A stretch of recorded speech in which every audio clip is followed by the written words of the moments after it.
pero bueno, creo que tienen bastante en común estas tres ponencias, que es un cuestionamiento de los sujetos históricos que distintas tecnologías de poder o tecnologías de género, como diría Teresa de Lauretis, de la sexualidad, han ido construyendo históricamente. Estas tecnologías de poder van desde los movimientos revolucionarios, que era la ponencia que nos iba a leer Neida Peñalver, puede ser también el discurso jurídico y médico, o también los movimientos, los discursos de los movimientos de liberación que construyen imaginarios de cuerpos, deseos y prácticas masculinas hegemónicas, heteronormativas, y también de un régimen cisexual y cisgénero que ha imperado históricamente y que actualmente también sigue imperando. Las ponencias que vamos a escuchar a continuación ponen en cuestión el pensamiento heterosexual y heterocolonial, aunque no lo menciona ninguna como tal, pero sí quería remarcar esta idea de la heterocolonialidad, y se hacen además algunas preguntas de cómo opera el discurso jurídico o el discurso médico en el reconocimiento de las experiencias múltiples de hombres y mujeres trans y personas que rebasan la rigurosidad de género en los discursos judiciales en Brasil, que es la ponencia que nos va a presentar Gabriela Rondón, que además vino desde Brasil, o donde están también las mujeres indígenas, negras, pobres y lesbianas en propuestas alternativas como la teología de la liberación, que es la ponencia que nos va a presentar Gabriela González, y que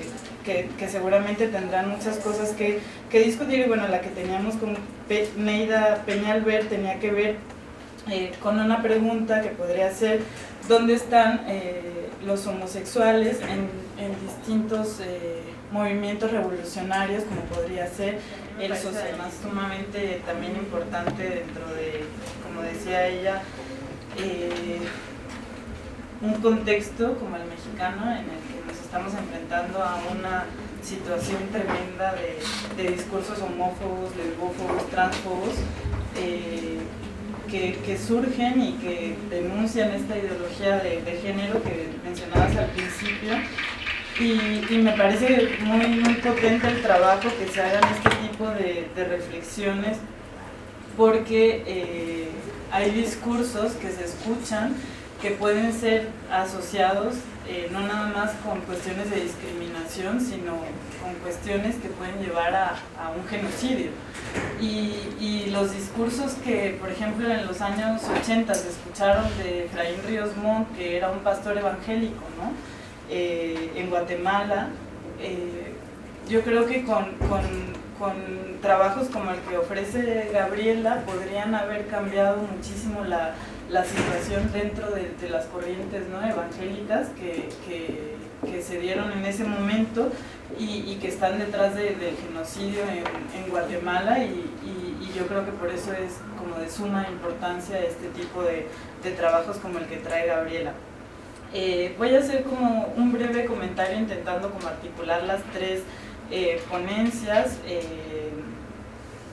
La de Neida pues no la pudimos escuchar, pero también era muy interesante porque contaba o ponía en cuestión también el sujeto histórico del socialismo, ¿no? Como esos movimientos también revolucionarios que muchas veces los idealizamos y también históricamente se han idealizado, pues también han tenido un sujeto histórico que es masculino, ¿no?, que es heterosexual, que es un revolucionario en el que las mujeres por supuesto no están, por supuesto que están las lesbianas, bueno, ya no digamos mujeres, hombres trans, y disidencias sexuales o fuera, ¿no?, de esa rigurosidad del género.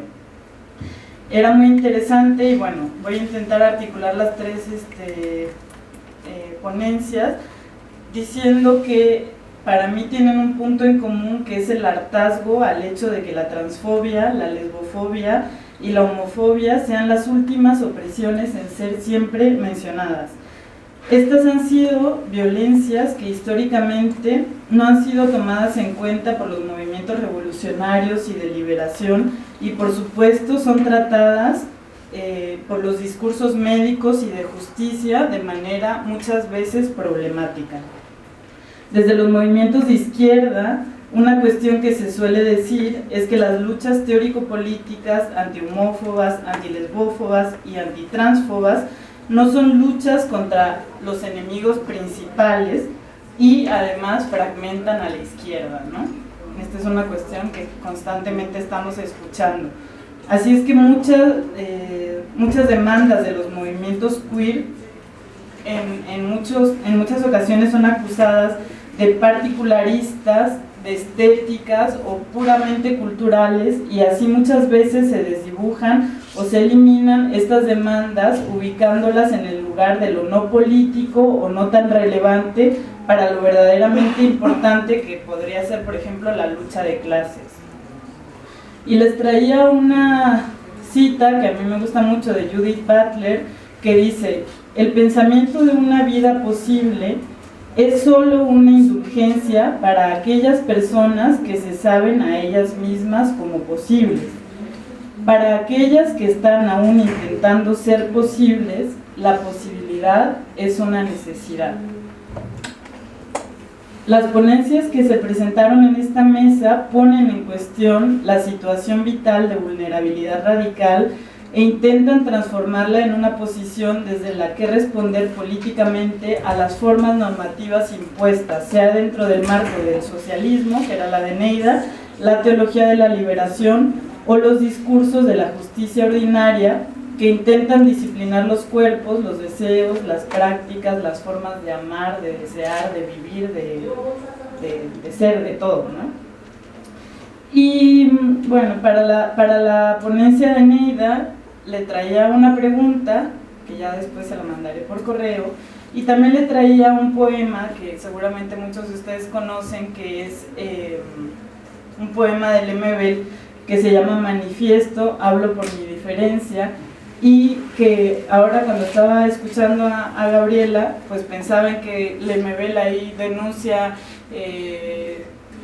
al sujeto histórico, ¿no? del marxismo y al comunismo y al partido, ¿no? Habla de esto en este poema, pero también bien lo podríamos sustituir o hacer un nuevo manifiesto, y hablo por mi diferencia desde la teología de la liberación y ponerla en cuestión.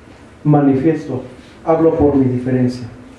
No soy Pasolini pidiendo explicaciones. No soy Himmler expulsado de Cuba. No soy un marica disfrazado de poeta. No necesito disfraz. Aquí está mi cara. Hablo por mi diferencia. Defiendo lo que soy. Y no soy tan raro. Me apesta la injusticia. Y sospecho que esta cueca democrática, pero no me hable del proletariado, porque ser pobre y maricón es peor. Hay que ser ácido para soportarlo. Es darle un rodeo a los machitos de la esquina. Es un padre que te odia, porque al hijo se le dobla la patita. Mi hombría no la recibí del partido, porque me rechazaron con risitas. Muchas veces. Mi hombría la aprendí participando en la dura de esos años. Y se rieron de mi voz amariconada, gritando: y va a caer, y va a caer. Y aunque usted grita como hombre, no ha conseguido que se vaya. Mi hombría fue la mordaza, no fue ir al estadio y agarrarme a combos por el Colo-Colo. El fútbol es otra homosexualidad tapada, como el box, la política y el vino. Mi hombría fue morderme las burlas, comer rabia para no matar a todo el mundo. Mi hombría es aceptarme diferente. Ser cobarde es mucho más duro. Yo no pongo la otra mejilla, pongo el culo, compañero, y esa es mi venganza. Mi hombría espera paciente que los machos se hagan viejos, porque a esta altura del partido la izquierda tranza su culo lacio. En el Parlamento mi hombría fue difícil, por eso a este tren no me subo, sin saber a dónde va. Yo no voy a cambiar por el marxismo, que me rechazó tantas veces. No necesito cambiar, soy más subversivo que usted. No voy a cambiar solamente porque los pobres y los ricos a otro perro con ese hueso. Tampoco porque el capitalismo es injusto. En Nueva York, los maricas se besan en la calle, pero esa parte se la deja a usted, que tanto le interesa. Muchas gracias. Bueno, el poema es mucho más largo, pero como les decía, yo lo traía como una reflexión que me parecía que tenía como punto de encuentro con este cuestionamiento, ¿no?, al sujeto histórico de la teología de la liberación, del marxismo. Incluso también pues han habido muchos cuestionamientos en relación al sujeto histórico del feminismo, y en ese sentido voy a intentar enlazar con la ponencia de Gabriela Rondón sobre la experiencia transexual y los desafíos del reconocimiento, porque también pues en el feminismo ha habido esta reticencia a hablar de las mujeres en un sentido más amplio, ¿no? Hablar de las mujeres no heterosexuales, hablar de mujeres trans, desmitificar esa idea de que cuando se habla de mujer, se habla de una mujer heterosexual de clase media, ¿no?, formada, blanca, también mestiza, ¿no?, urbana, y también como desde los movimientos de la diversidad funcional pues se está hablando, ¿no?, como del capacitismo también que tenemos. Y hablando de los movimientos, y como es una cuestión que a mí me interesa mucho, de cómo los movimientos sociales pueden ayudar a transformar las ciencias, o cómo pueden ayudar a transformar las ciencias sociales, a mí me gustaría mucho preguntarte a ti, Gabriela, ¿hasta qué punto los movimientos trans en Brasil están pidiendo formar parte de, por ejemplo, cargos políticos para hacer esa transformación en las leyes y en las políticas, y hasta qué punto la participación política podría cambiar la manera en cómo se reconoce a los hombres y a las mujeres trans en los discursos jurídicos, así como lo están reivindicando en muchas partes del mundo en los discursos médicos? Es decir, que o sea, en los procesos de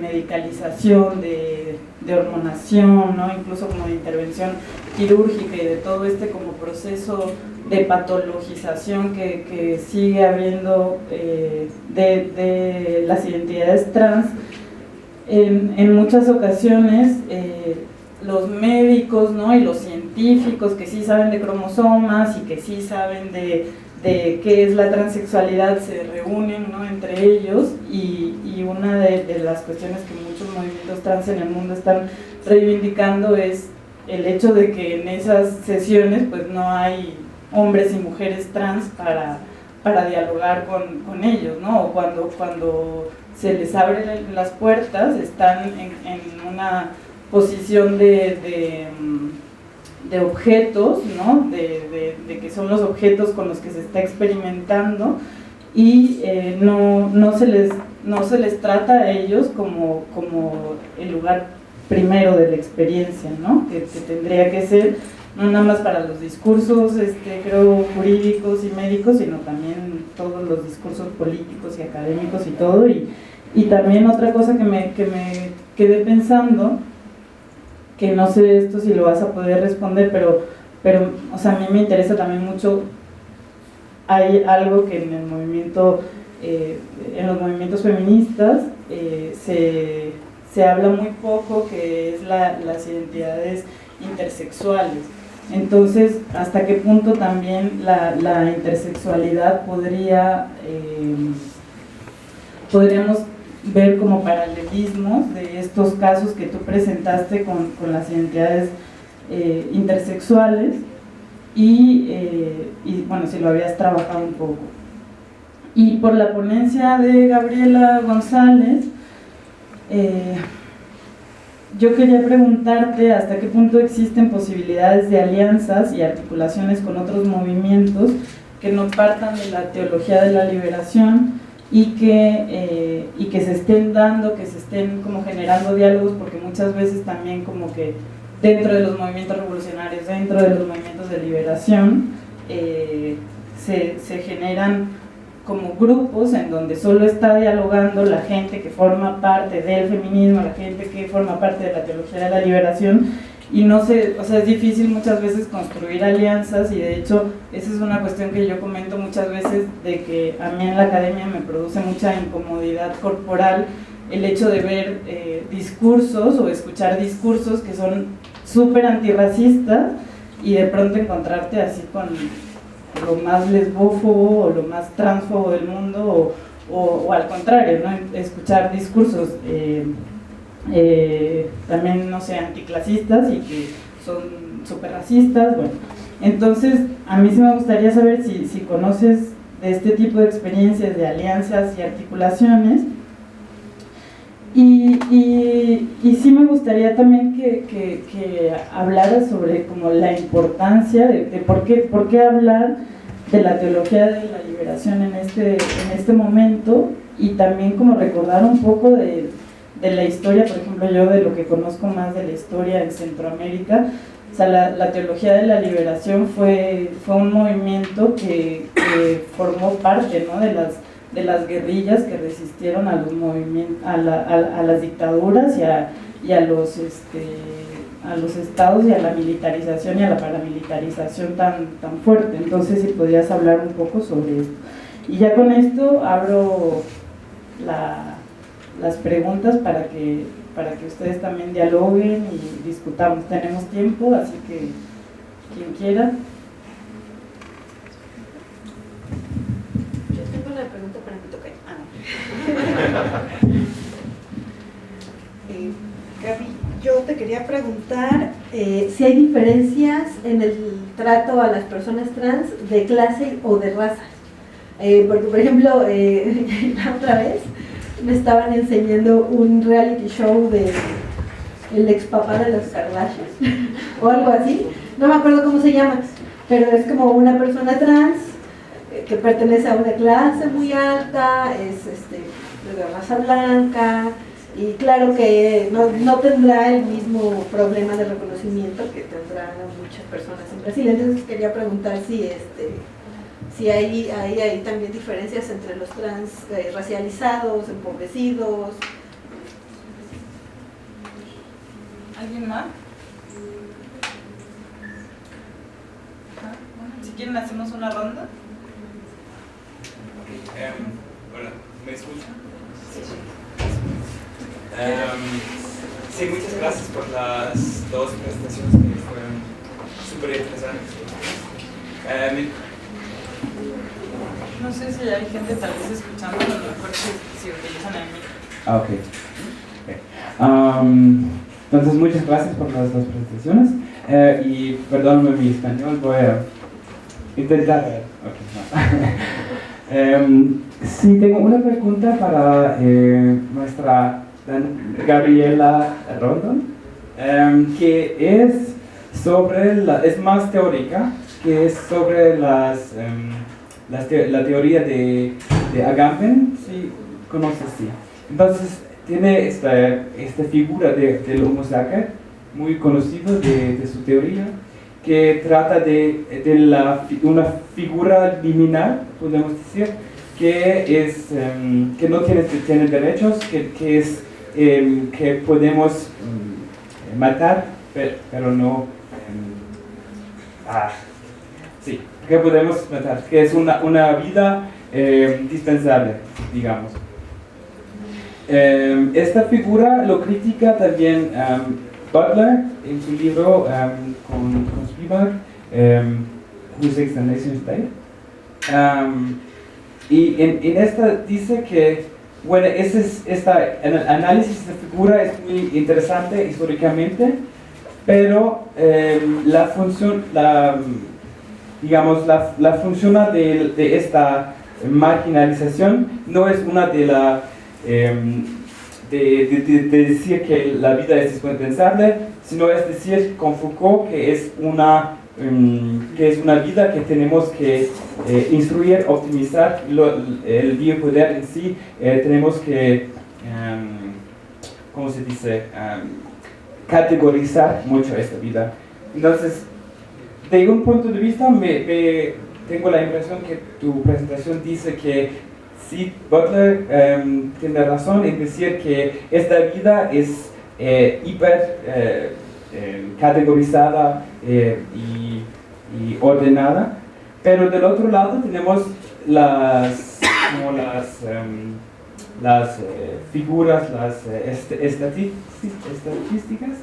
que dicen que las mujeres trans, las personas trans, pero sobre todo las mujeres trans, son ellas que son más posibles para ser matadas en la calle. Y entonces tengo la pregunta que si quieres intervenir en este debate entre Agamben y Butler, ¿qué piensas de esta cuestión? Gracias. Súper fácil. ¿Alguien más?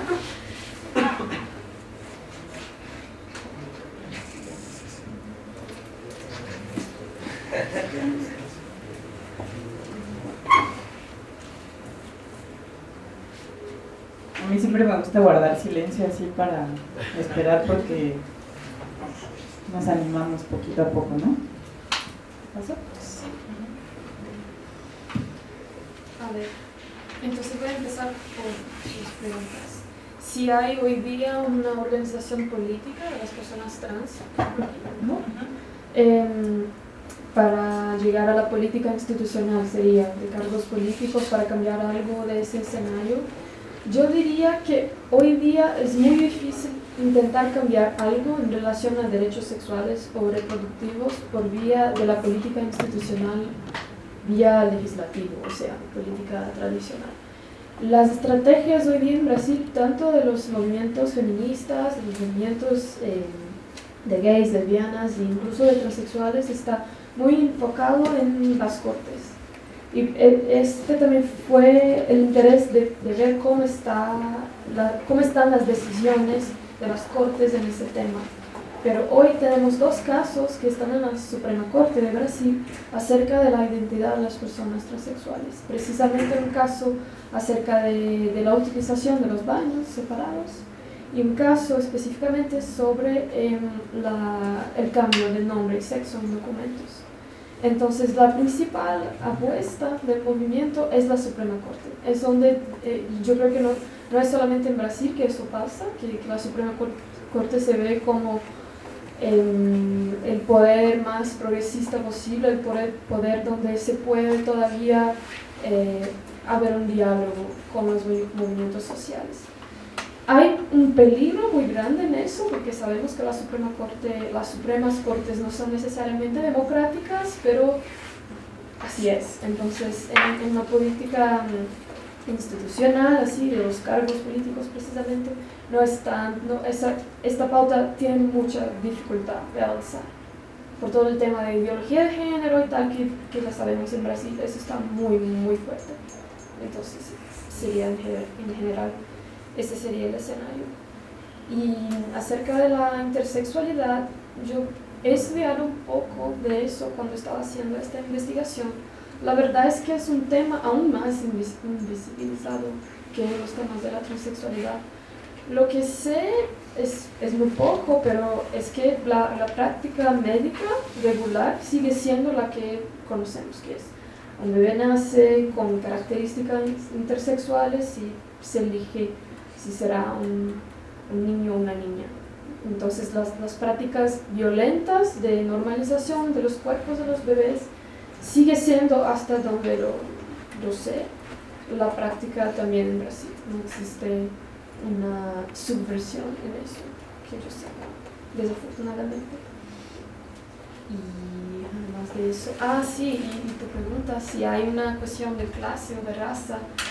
Es una cuestión que intenté hacer esta misma pregunta a los procesos que estaba estudiando, pero es siempre muy difícil de obtener los datos, especialmente de raza, en procesos judiciales en Brasil. Eso no es algo que se registra. Entonces, en términos de raza, no tengo cómo saber, porque no sé la raza de las personas en los procesos. En términos de clase, sí puedo suponer, porque hay muchas de las personas que tienen, ¿cómo se llama? Que no tienen abogados privados, pero son, ¿cómo se dice? La estrategia judicial fue elaborada por la Defensoría Pública. Entonces esas son las personas que hay muchas reglas en Brasil para acceder a la Defensoría Pública, entonces podemos suponer que estas personas son de una clase específica, una clase baja, digamos así. Y puede ser que las personas trans de clases más altas consiguen cambiar los documentos, que es el tema de esos procesos, más fácilmente en los cartorios, tal vez, sin un proceso judicial. Pero eso no tengo cómo saber, es solo una suposición. Entonces eso sería, tenemos los datos son frágiles para decir mucho en ese tema, pero sería eso. Y bueno, tu pregunta de Agamben. La verdad es que no tengo ni idea. Entonces tenemos que pensar juntos, sí, porque es una pregunta analítica muy profunda y no me había planteado antes. Así que tenemos que pensar, porque la característica del Homo sacer, no sé, de lo que me acuerdo es que es una persona, un sujeto que es excluido al mismo tiempo que es incluido por el derecho. Hay este movimiento ambiguo de que el derecho decide por su exclusión. No es algo que está aparte del derecho, sino que está dentro, incluido. Entonces es un movimiento complejo que tenemos que pensar si eso que pasa con las personas transexuales que no consiguen tener sus derechos básicos de ciudadanía reconocidos es un proceso de inclusión y exclusión al mismo tiempo, o si es un proceso simplemente de exclusión, una clara exclusión y no esta ambigüedad. Entonces no sabría, yo pienso que hay una cuestión teórica muy importante, muy interesante aquí, pero tendría que pensar un poco más para ir más allá de eso. No sé si funciona.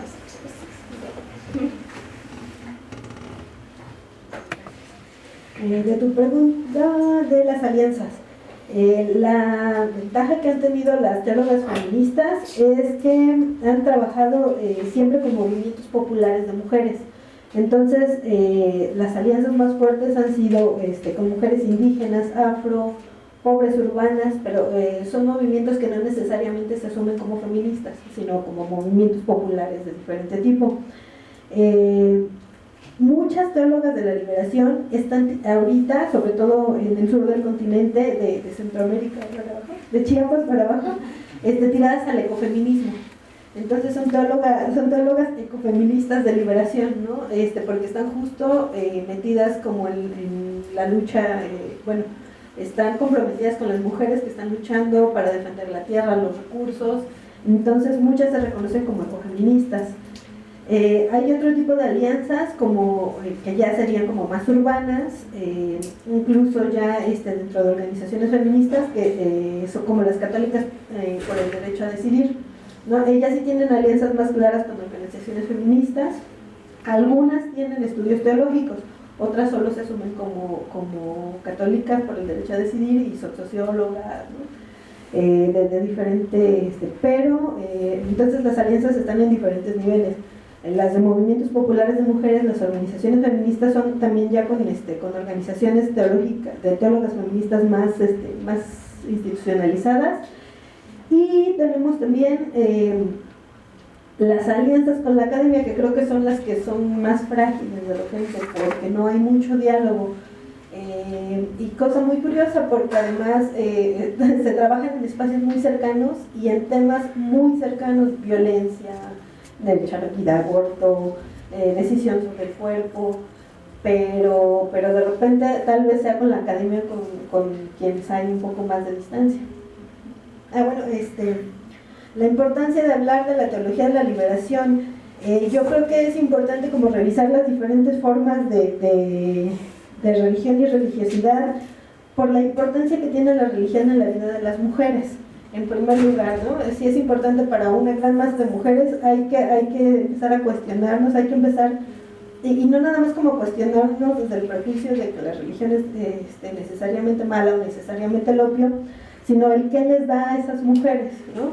que es por lo que también me decanté por la teología de la liberación, porque lo que noté es que lo que hacen es aferrarse a una esperanza, una esperanza además para mejorar su vida desde su creencia.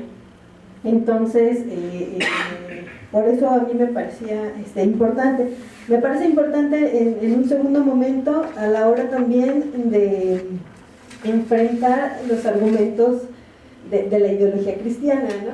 La ideología cristiana que no lleva a cabo interpretaciones sustentadas de lo que ellos creen que es su religión, ¿no? Entonces de repente hay personas, en la marcha a favor de la familia, yo escuchaba las entrevistas y decía, pero ¿de qué está hablando esta señora? No tiene ni idea de lo que está haciendo ni por qué está parada ahí, porque no tenía un argumento teológico, no tenía un argumento religioso, sino simplemente se ve que le dijeron, es que tenemos que salir porque vamos a marchar por la vida, porque vienen contra nuestras familias, pero no había argumentos teológicos detrás. Entonces justo creo que es importante como saber cómo revertir el discurso desde sus propias herramientas, ¿no? Que la teología tiene diferentes puntos de interpretación, que no es tan fácil decir que estás atentando contra la vida porque no existe un argumento teológico necesariamente, ¿no? Que hay que se pueden hacer interpretaciones. Por ejemplo, la típica que utilizan contra la homosexualidad de Sodoma y Gomorra, ¿no? Entonces de repente te encuentras con las teólogas que están diciendo, no, a ver, es que Mateo dice, el que no crea está cometiendo un pecado más grave que el haber estado en Sodoma y Gomorra. A ver, entonces, espérenme, no era tan grave ese, ¿no? O no se encuentra como dentro de la gravedad que ustedes le están dando socialmente. Se puede hay pasajes que se pueden interpretar de otras formas, lo que les comentaba, ¿no? De Ruth y Noemí, de Jonathan y David. Entonces yo creo que justo en estas acusaciones es una forma de develar el otro lado que yo le digo ideología cristiana, ¿no? No es teología, no es una religión pensada, sino es pura ideología. Gracias. Bueno, muchas gracias. ¿Alguien más? Me olvidó Centroamérica. Sí, bueno, pero es que justo en Centroamérica creo que fue uno de los puntos más importantes de la teología de la liberación, tan importante que llevó un santo centroamericano, bueno, hay un beato centroamericano, San Romero de América, y bueno, estaba viendo que también están ahí como buscando... que no es Monseñor Romero. Es Monseñor Romero. Sí, que le dicen San Romero de América, Monseñor Romero. Está Rutilio Grande, está buscando también que sea beatificado, y pues eso, ¿no? Son personas, incluso el mismo Ignacio Yacuría, que son los tres cosas del Salvador, que son personas que pusieron el cuerpo tal cual, dieron la vida, y bueno, creo que ahí la cosa no es tan sencilla, porque ya también implicó como un proceso de inclusión en movimientos armados, en donde también, por ejemplo en Guatemala, ¿no? Tenemos a Rosa María, la guerrillera Rosa María, que también hace poco estuvo dando su testimonio, y que también tenían como diferentes tensiones entre lo popular, las creencias populares y la creencia de revolución marxista armada de esos años, ¿no? Pero sí hubo confluencias, y yo creo que es una de las cosas que falta también para explorar en Centroamérica. Gracias. ¿Alguien más? Hola, buenas tardes. Retomando tu comentario sobre qué es lo que obtiene la gente al momento de estar inmiscuido en un movimiento, en este caso social, ¿no? ¿Crees que realmente sea esa falta de cognitividad de su entorno, el no saber a qué van? Tomando como ejemplo la famosa marcha contra la familia. Tú comentas, oye, pues es que yo creo que la gente muchas veces va porque no sabe, ¿no? Va a luchar por una ideología que ni siquiera sabe que es de ella, sino tal cual es el populismo que la apropió, ¿no? Desde el momento que naces, sí o sí eres católico, en México al menos, ¿no?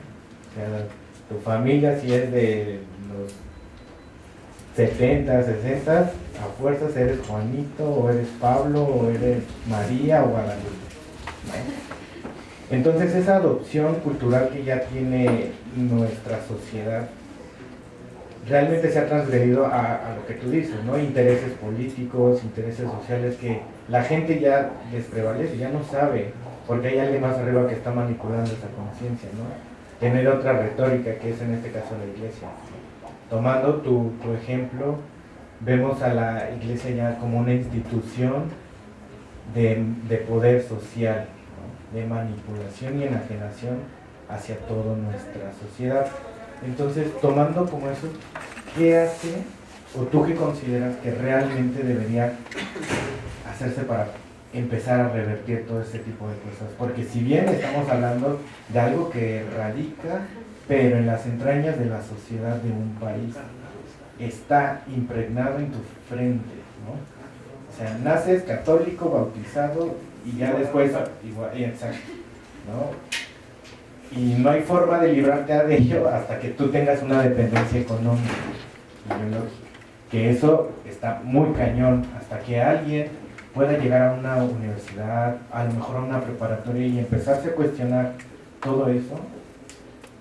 No podemos empezar a relacionar otro tipo de debates como el que tú hablas, ¿no? O sea, se me hace complejo que todavía nuestra sociedad no tenga un nivel educativo que pueda dispararse, que realmente sea laico y alejado de la religión.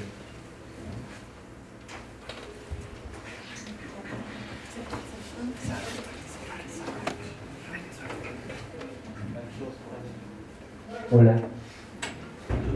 Bueno, primero que todo quiero pues felicitarles a las dos ponencias que eran dos ponencias súper interesantes, súper padres, ¿no? Y de hecho tengo dos preguntas a las dos. Primero, bueno, no son preguntas, son como observaciones y ni siquiera van a igual llevar muy lejos, o igual son medio no tan profundas, pero ya veremos. Primero a Gabriela. Lo que me llamó mucho la atención. Que las dos somos Gabriela. Gabriela, que sigue, Rondo. Lo que me llamó muchísimo la atención era cuando dijiste la universalización de la experiencia trans, ¿no? Y yo nada más es igual un poquito para provocar y tal. Yo, bueno, empecé a pensar que igual al entrar en en ambos casos, que sea admitida la demanda de las personas que acuden a recursos jurídicos o no, que estas experiencias trans se universalicen, ¿no? De un modo u otro. O sea, yo me refiero más o menos a las narrativas, que luego es como, nací con un cuerpo, bla, bla, bla, y me di cuenta, desde siempre es así, y luego de una manera u otra casi no se puede escapar de los binarismos cuerpo, psique, que en la psique eres femenina y lo que significa ser femenina, y el cuerpo es así, y que se rigidice de todos modos. O sea, no quiero ser pesimista ni nada, pero no sé, igual si quieres comentar algo sobre esto. También es algo un poquito lo que dijo Sapsayo, y que es como, es difícil de escapar de esto. Y, a ver, y la otra, Gaby. Si me podrías contar un poquito más sobre igual lo queer y la religión y el ecofeminismo y la religión, digamos, ¿no? O la teología. Porque, y sobre todo, cómo deconstruyen igual, otra vez, como cuerpos, etcétera, porque de lo poco que sé yo, y a dónde está la ignorancia total, tienden igual, unos epifeminismos, igual un poquito más viejos, no soy actualizada para nada en esto, tienden a naturalizar características, por ejemplo, femeninas, que por ejemplo, lo femenino está más cerca de la naturaleza, bla, bla, bla, esas cosas que ya conocemos, ¿no? Y pregunta 3 también. Bueno, estoy de acuerdo que la fe tiene que ver mucho con esta dimensión político-afectiva de lo que habló Sapsayo hoy, ¿no? Que tiene esta fuerza de generar una voluntad política, ¿no? y de juntar cuerpos muy diferentes, ¿no? Con la fe, pero yo lo veo muy difícil como que genere, y está muy vinculado a mi primera pregunta, lo veo muy difícil, bueno, ver como de dónde viene el eco, igual, no, de dónde viene, si hay una interpretación hegemónica de un texto, digamos que es la Biblia, no, yo veo difícil que haya otro eco que aquel hegemónico. Ay, me hago entender, no, ¿verdad? Sí, que hay una interpretación hegemónica, entonces lo complicado es que hay una interpretación contrahegemónica, para decirlo así. Sí, que tenga el mismo efecto afectivo político. Ya, sí. Igual quieres compartir algo, no sé. No era muy clara mi última pregunta sobre Bueno, también felicitar a los ponentes y a la moderadora por la mesa. Mi pregunta es a González. Perdón si los colombianos estamos esquizofrénicos o todavía repetimos lo del plebiscito, pero es que realmente estamos en una depresión colectiva. Y me preguntaba con el tema de ahora que todo este tema de las iglesias evangélicas y cristianas, yo hablo de cristianas diferentes a las católicas, ya han tomado mucha fuerza electoral en América Latina. Ya no sé, los que escuchamos esta mañana, Gina, la compañera que preguntó, les comunicó que la ideología de género fue un tema clave en la campaña del no. Entonces, ahora que precisamente está ganando mucha fuerza electoral, ya le estamos poniendo más atención a el peligro del que podemos pues encarnizar en estas iglesias, y que esas iglesias han logrado lo que no hemos logrado los especialistas de los estudios de género, porque ya la gente en la calle dice, no, ¿cómo así que ya no se nace mujer sino que se hace? O sea, ya citan a Uruguay y gracias a la iglesia, no a nosotros, o sea, nada que ver, fueron gracias a ellos. Entonces, y para mí, el cambio va más desde el interior, lo que se podría hacer, una transformación, cambios, desde el interior que desde el exterior, más que las tensiones, peleas, combates que podamos generar desde el exterior de las iglesias contra ellas.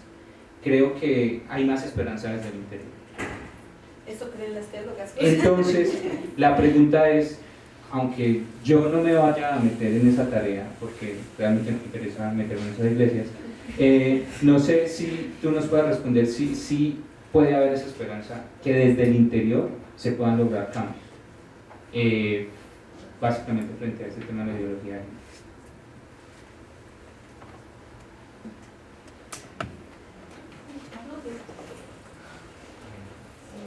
¿Alguien más? Que role el micro.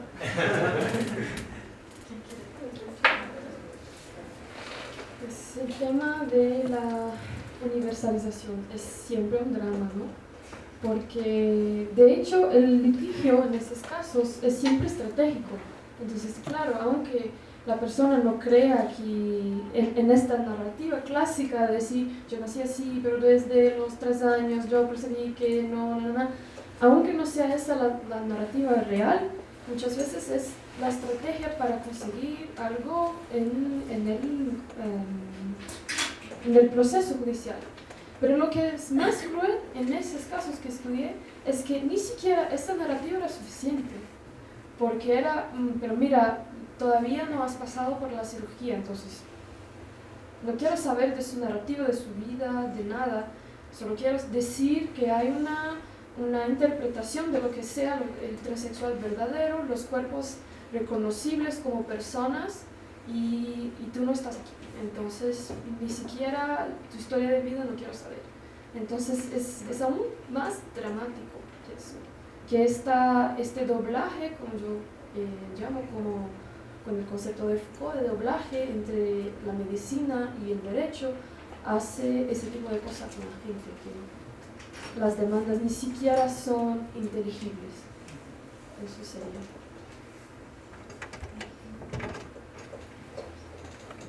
Yo creo que todas las tres preguntas están muy vinculadas, porque en realidad es el mismo problema. Bueno, lo primero que yo creo es que la religión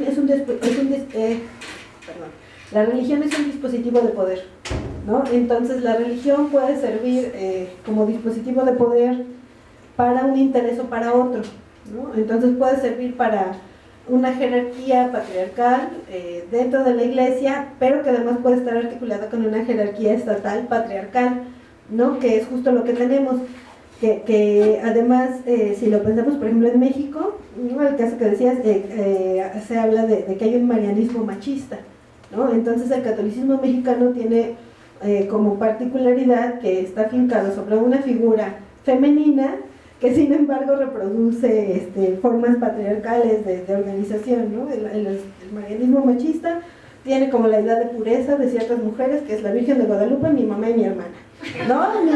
Entonces eso presenta desafíos graves para todas las teólogas de liberación que trabajan en México. Sin embargo, creo que la cosa va por el mismo problema, ¿no?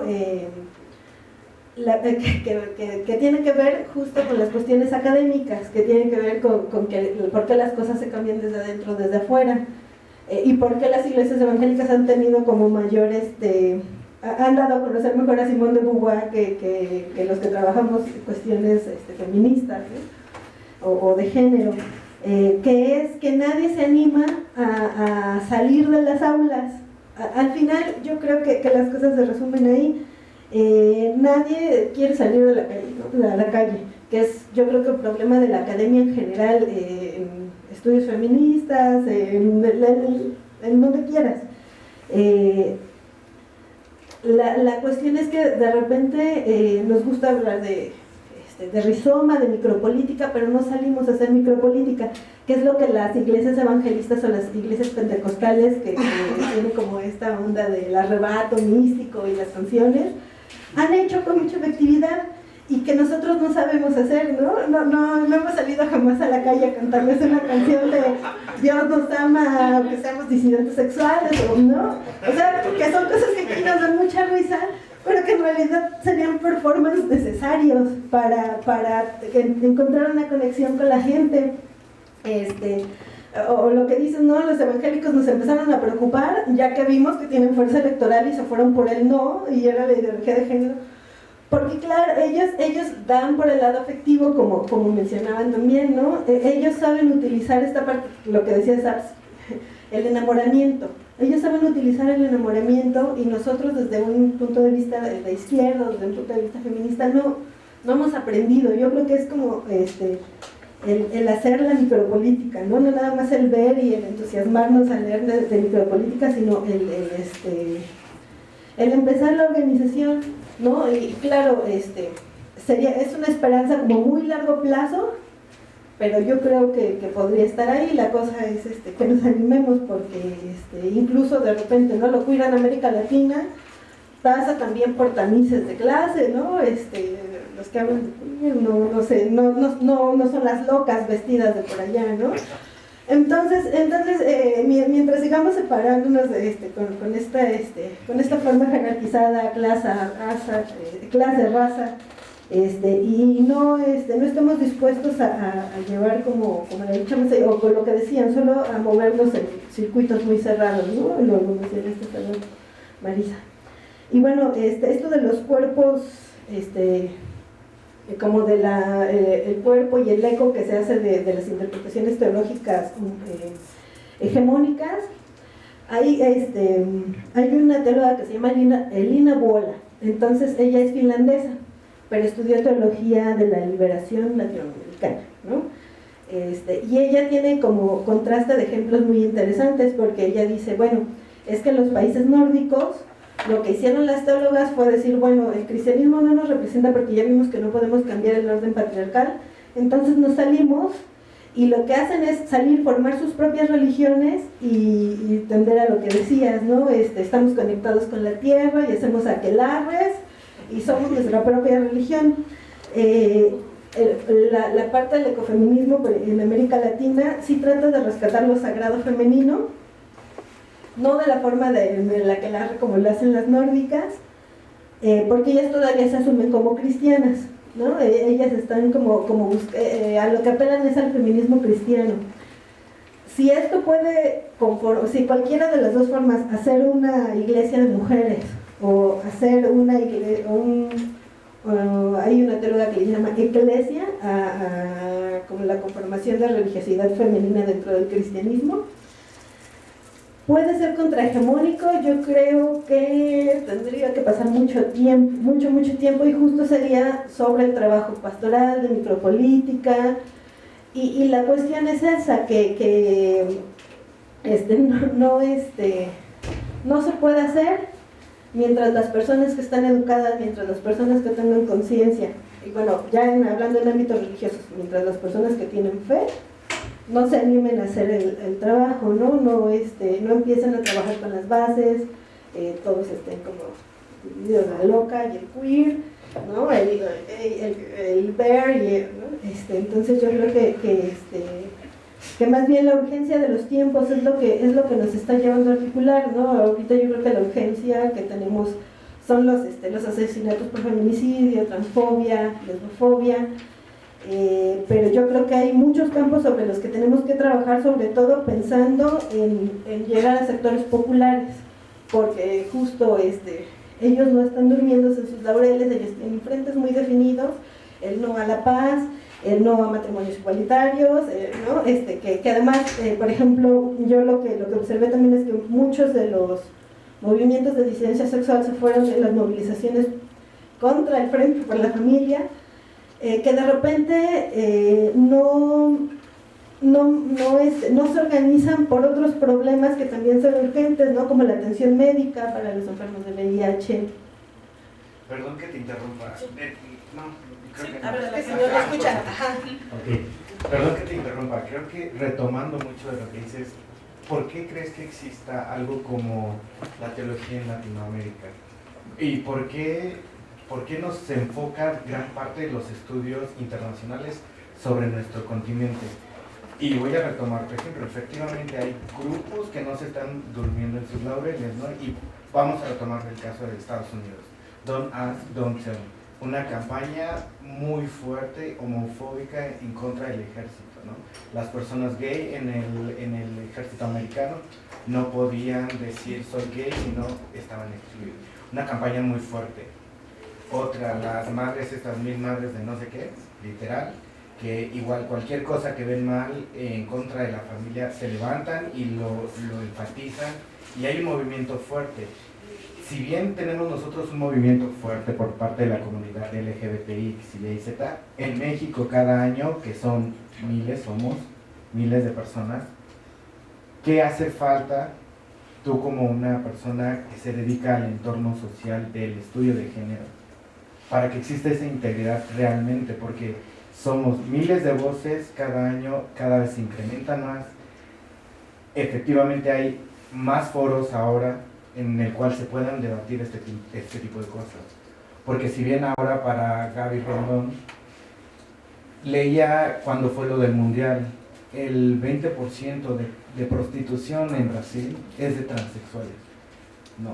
O sea, es una cifra verdaderamente elevada y que nuestros gobiernos aparentemente no ven o se cierran, ¿no? Vámonos a la frontera, como decían, a Chiapas, y hay comercio transexual en México, en la frontera en Tijuana, bastante, y que pareciera ser que son personas que no existen. Entonces, retomando ese ejemplo que nos comenta Gaby González, de esos movimientos, pareciera ser, aunque sea broma, que sí llegan a esa unificación de vamos por ese objetivo, tal cual líderes de formación, y convencen a todos los lacayos de vamos a luchar por eso, ¿no? Y nosotros que pareciera tenemos más fraternidad hacia nuestros guetos, no lo estamos logrando. Perdón por el esa respuesta me la deberías decir tú a mí. ¿Por qué no lo hacemos? ¿Por qué no lo hacen? Porque, y además justo pensando que son una comunidad que tiene lazos fraternales, que se han apoyado, que además al escuchar historias, se han apoyado en momentos complicados de la vida, es que ¿no? es la estructura, es el clasismo, el machismo, dentro de la homofobia, dentro del ámbito gay hay machismo. Es despectivo referirte a alguien que juega el rol de pasivo y él es pasivo, ¿no? Así como que él para allá, ¿no? Ah, yo soy activo, conmigo los varoniles, los activos, ¿no? Esa estructura dentro del circuito está impregnada, pero dentro de la erradicación, o sea, desde la sociedad, ¿no? Por cómo hemos sido criados. No, es que yo insisto en eso, el trabajo micropolítico es la opción, ir transformando nuestros espacios para ver además, yo creo que al ir transformando nuestros espacios podemos ir pensando en articular con otros movimientos, ¿no? Claro. Y la confirmación de demandas comunes, ¿no? Por ejemplo, la comunidad LGBT, como dices, WXYZ, ahorita creo que estamos en un momento en donde se puede articular muy bien por los transfeminicidios con las mujeres feministas que están luchando desde hace años por ni una más, ¿no? Bueno, o ni una menos, depende. pero es un momento de urgencia en donde se puede encontrar articulación entre dos formas de movimientos que por momentos han estado muy separados, y es que ustedes quieren protagonismo, no, pero es que ustedes, ¿no? Entonces yo creo que es eso, ir que de repente caes en el populismo o en el fanatismo. ¿Pueden escuchar tantito? Sí, voy a hacer una pregunta bastante rápida, la verdad. Es para Gabriela Román. Y mencionabas justamente cómo para ser un sujeto pensable jurídicamente es necesario, digamos, reproducir el binarismo de o me identifico como hombre o me identifico como mujer, ¿no? Y que supone una coherencia sexo-género bastante limitada. Mi pregunta es justamente, ¿qué está pasando en Brasil en cuanto a digamos, a las configuraciones antiidentitarias? Es decir, ¿qué está generando el hecho de que se generen antiidentidades digamos que el binarismo hombre-mujer les queda cortísimo? También los discursos LGBT, gay, homosexual, etc. ¿Qué está pasando? ¿Qué está generando justamente estas antiidentidades que no entran dentro de los binarismos ni los discursos, digamos, hegemónicos? En términos de violencia. En términos, en el ámbito médico-jurídico, si se están generando cambios o es simplemente impensado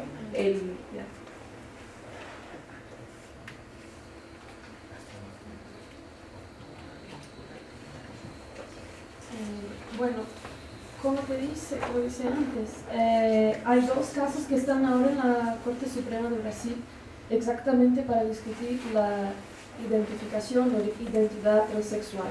Entonces, y hasta el momento, el primer caso ya empezó la audiencia, pero uno de los ministros pidió, no sé cómo se dice en español,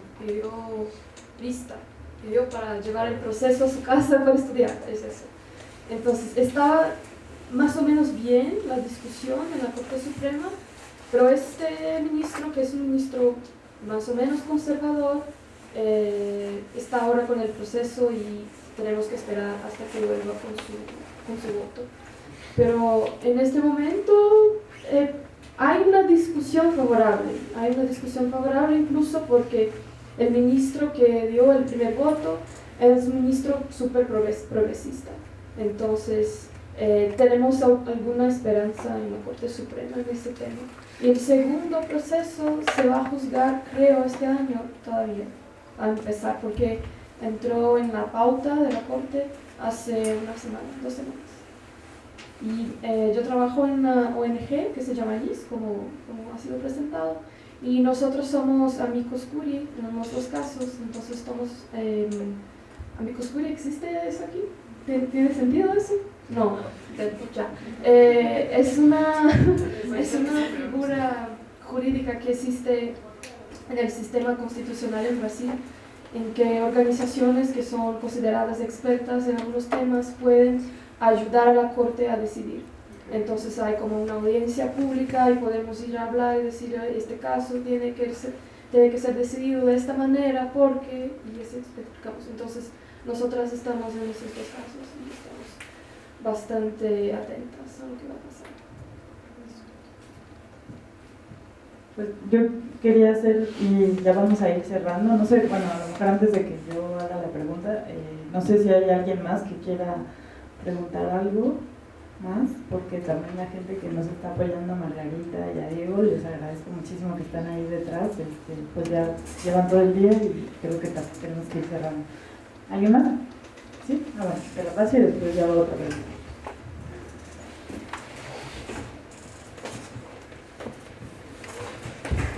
Buenas tardes. Mi pregunta es para la Gabriela Segunda.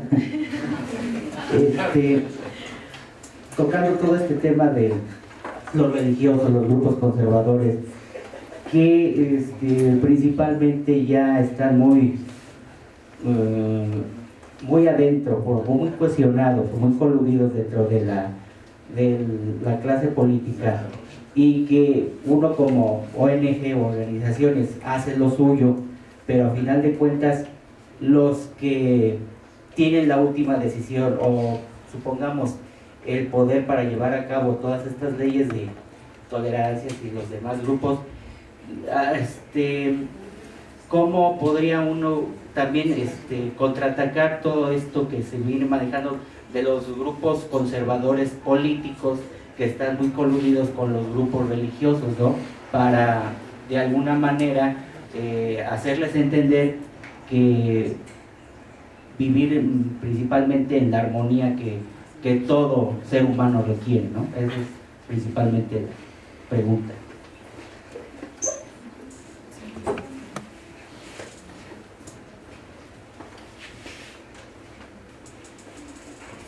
Bueno, yo cierro con esta pregunta para las dos, que también se me quedó hoy en la mañana pendiente y que es una cuestión que a mí me interesa discutir, que tiene que ver con una tensión que existe entre las teorías feministas post-identitarias, si podemos llamarlas así, ¿no? Que proponen cierta desidentificación, ¿no? E incluso he llegado a escuchar hasta la idea del vaciamiento de las identidades, porque consideran, ¿no?, las identidades como ficciones sociales, frente a un feminismo o una teoría feminista identitaria que ha constituido las políticas de identidades de los años 70 y en las que las políticas públicas se siguen, y las leyes y las formas de justicia ordinaria siguen operando en base a esas políticas identitarias, ¿no? Entonces, mi pregunta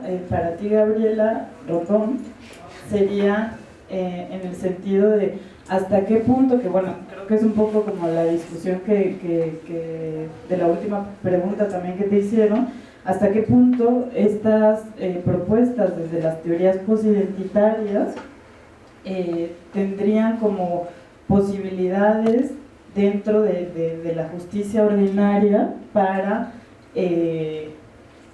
ejercer, o en realidad ese tipo de formas no cabrían porque son demasiado como heterogéneas, múltiples, cambiantes, ¿no? Y justamente como que la propuesta de la desidentificación también como de los regímenes de poder hegemónico, justamente está hablando de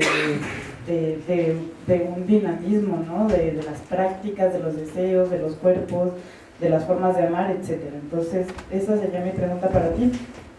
Y a Gabriela González me gustaría preguntarle si este tipo como de discusiones y de tensiones también se están dando dentro de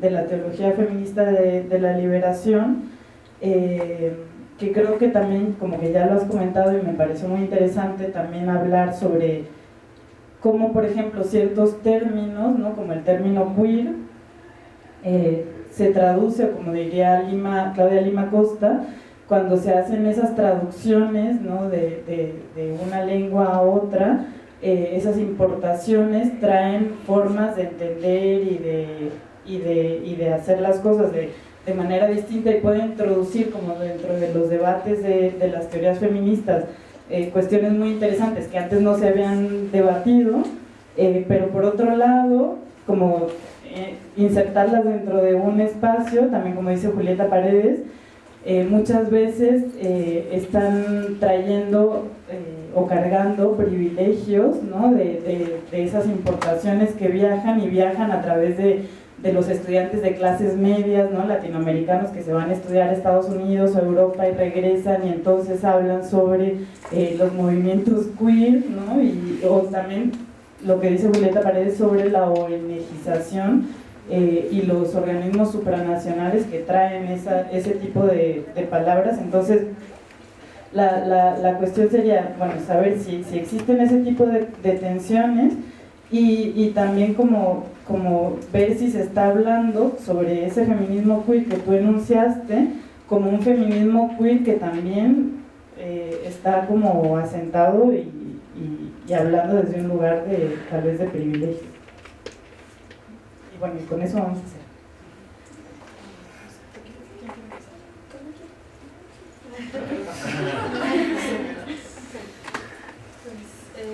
Entonces, acerca de las teorías posidentitarias y las posibilidades de cambio del derecho, acerca de eso sería más o menos así, ¿no?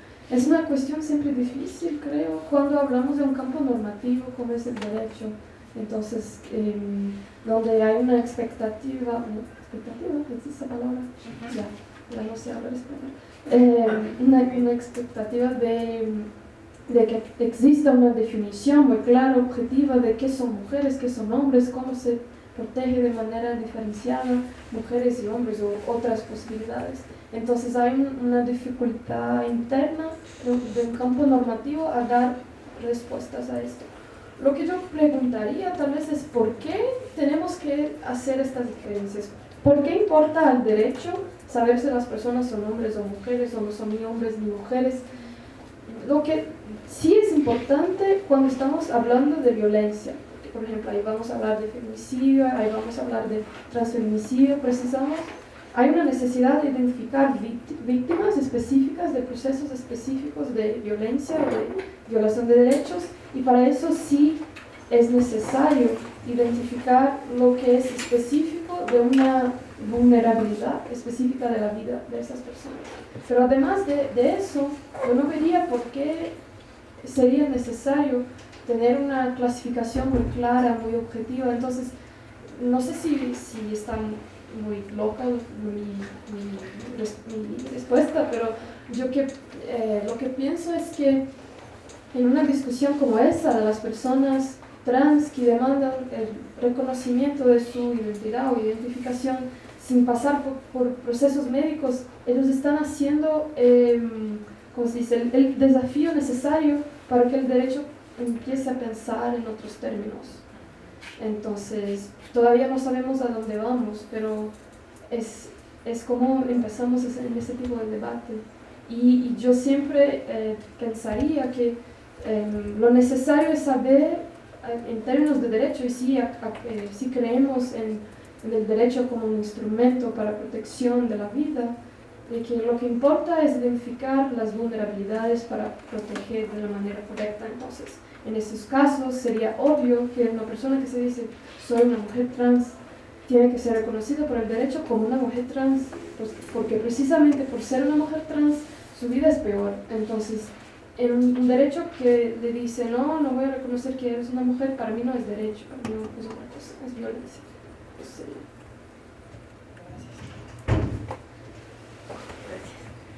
Pues, respecto a la pregunta de allá atrás, ¿cómo le hacemos para tener un contrapeso? Yo creo que nuestras herramientas son el conocimiento, pero no como el conocimiento culterano, académico, enquistado.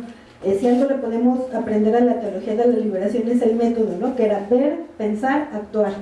Entonces estamos viendo el contexto, la embestida de estos sectores de derecha, que además tienen argumentos armados, ¿no? Pensarlos, buscar otras fuentes, en este caso, ¿no? Las otras teologías, las teologías de disidencia sexual,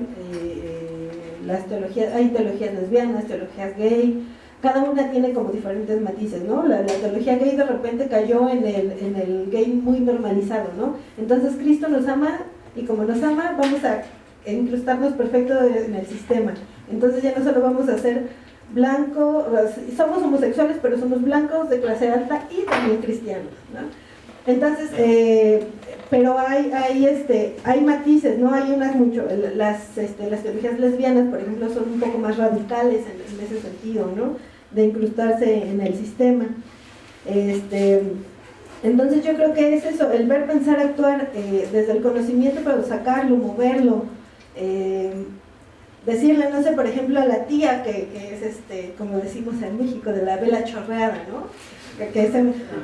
Oiga tía, ¿y usted sabe cómo se construyó la idea de lo sexual como pecado? Desde que diga sexual ya va a abrir los ojos como plato, ¿no? Pero al menos ya le puedes decir, no tía, mire, en el concilio tal, se estipuló que los sacerdotes no iban a estar casados, pero antes se casaban.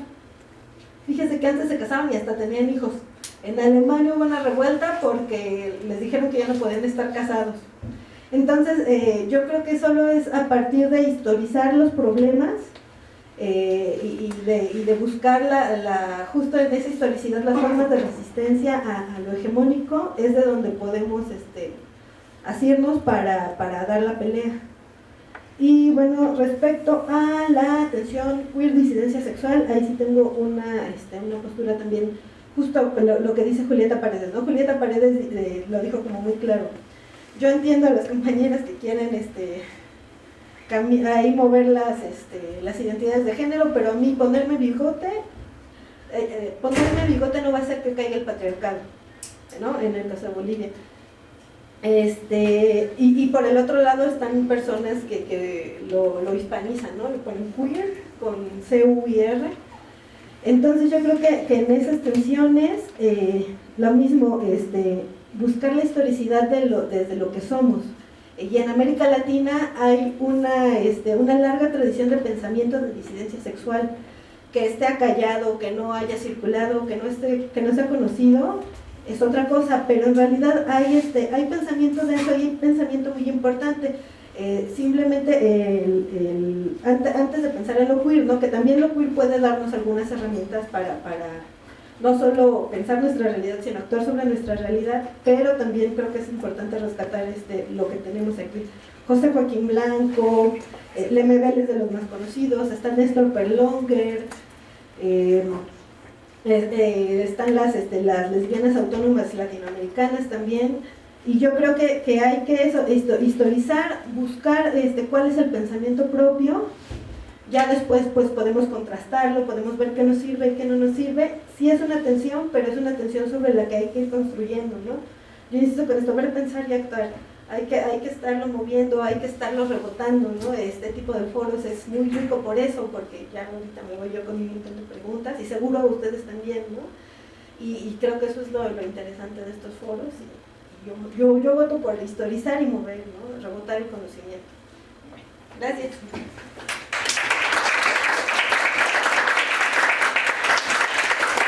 Pues vamos a concluir esta tercera mesa del Coloquio Internacional de Estudios de Género del PUEB.